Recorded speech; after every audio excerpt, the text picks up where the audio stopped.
The last video for this week is focusing on tissue growth and tissue death and stem cells. So, tissue growth can be referred to as the increasing number of cells or if the existing cells are getting larger.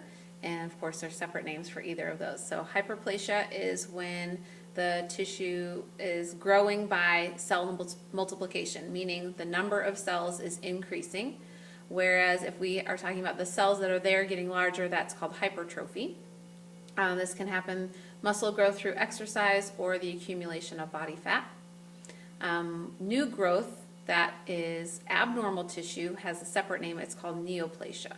So that doesn't necessarily mean it's cancerous, but abnormal tissue that is growing. So tissues can change types, specifically during embryonic development. So differentiation means cells become different types of cells, and we know that a tissue is just a group of cells. So differentiation in the embryo occurs. There's tissues that are not really specialized yet, and so in the embryo they go through that process of differentiation and become specific tissue types in the mature stage. There can be what's called metaplasia, where mature tissues change from one type to another. Some examples in the vagina: first it's simple cuboidal tissue, but then after puberty it is changed into stratified squamous. And then another example is in smokers. The bronchi are originally pseudostratified columnar, but then can change to stratified squamous. If we have a normal tissue transferring or changing into abnormal tissue, it is called dysplasia. Stem cells are cells that are not differentiated yet. So they are not a certain type of cell. They are undifferentiated. So they have the potential to become multiple types of cells, and that is why they are such a big deal. So they have the potential to become more than one type of cell, and we'll talk about which stem cells are the best. So scientists are crazy over embryonic stem cells. So embryonic stem cells are two different types. They can be totipotent, which means they have the potential to develop into any type of fully mature human cell. So that would be the ideal situation if you had a stem cell that could potentially be any type of cell you wanted. The source of these cells are very early in the embryo development, which is why they're so, I'm not going to say sought after, but why they're so special.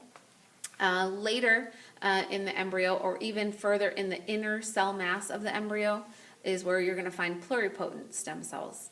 And they can develop into any type of cell in the embryo. I shouldn't have said later. That would be earlier in the embryo development. So those cells could potentially become, or will become other embryonic tissue cells. Adult stem cells are less desirable, but still helpful. They are undifferentiated cells in tissues of adults. So an example is in the bone marrow. We see what's called multipotent cells.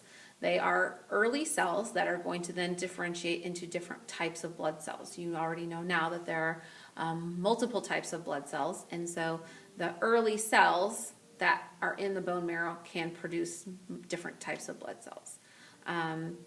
The most limited kind of cells are called unipotent cells. That means they're stem cells that can only become epidermal cells. Tissue repair does occur by process of regeneration. So that's the replacement of dead or damaged cells by the same cell type. You would expect that to restore the normal function. Skin injuries and the liver are able to regenerate their own cells. Sometimes the replacement of damaged cells happens with the addition of scar tissue, and that's called fibrosis.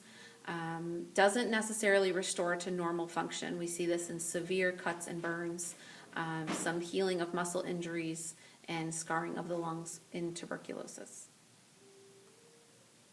I'm going to skip past this section on wound healing. It's basically talking about blood clotting and stopping the blood. So I'm going to jump past this. You'll get to all of this in A&P 2. So let's talk about when the tissue gets smaller and eventually it dies. So atrophy is the shrinkage of tissue. Either the cells are getting smaller or it's being reduced in the number of cells that are dividing. And so this is through normal aging or can be by lack of use of a certain tissue. You will later in AMP1 and in AMP2 find multiple types of tissue death. And so we'll talk about premature death of a tissue based on trauma or toxins or infections, and all of those can be grouped into necrosis. We'll definitely see this when we get into the circulatory system because we'll see when the blood supply is cut off that that tissue is unable to function and will die, and that's called an infarction. If there is insufficient blood supply, so there's capillaries and arteries going to the tissue, but not enough blood is getting there, that results in gangrene. And then there's more types of tissue death listed below.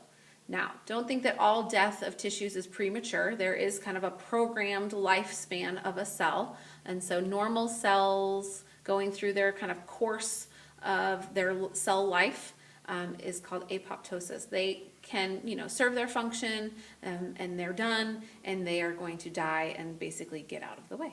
And that's normal. There is an option for tissue engineering. Artificial productions of tissues and organs in the lab is happening and could possibly be ready for implantation. So we start with human cells, grow in a chamber inside another individual or organism. This is happening. Maybe not full organs in humans quite yet, but we are definitely already doing skin grafts. But research is in progress about heart valves, arteries, bones, livers, tendons. So it is on its way, that's for sure. This picture always comes up with engineering. Silly.